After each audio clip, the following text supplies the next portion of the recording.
Hi guys, আপনাদেরকে আমি একটা ট্যাবলেটের কথা বলবো। হয়তো আপনারা এটা চিনে থাকেন, ফার্মেসির মধ্যে পাওয়া যাবে। ট্যাবলেটের নাম হচ্ছে জয় ট্রিপ। জয় ট্রিপ 300। এটা বড়দের জন্য, আর ছোটদের জন্য হচ্ছে 200। হ্যাঁ, এটা কখন খাবেন, কি অপকারিতা, এটা সম্পর্কে আপনাদেরকে বলতেছি।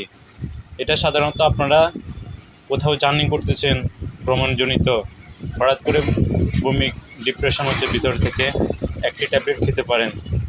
হ্যাঁ, খাওয়ার 30 মিনিট পূর্বে একটি ট্যাবলেট সেবন করতে হবে। 6 ঘন্টার অধিক হলে একটি ট্যাবলেট পুনরায় খাওয়া যেতে পারে।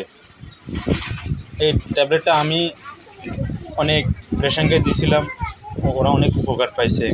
হ্যাঁ, আমি আমার আমি পরশুদিন আমি কক্সবাজার গিয়েছিলাম। তখন আমার হঠাৎ করে বমির বমি হয়েছিল। হঠাৎ করে আমার পকেটে জয় ট্রিপ ছিল 300, এটা খেয়ে ফেললাম। মোটামুটি ভালো কাজ করছে। আপনারা এটা খেতে পারেন। অবশ্যই লঘু দেখে কিনবেন, নাভানা কোম্পানি। আর বিশেষ করে এক্সপায়ার ডেট দেখে কিনবেন। হ্যাঁ, এটা সবাইকে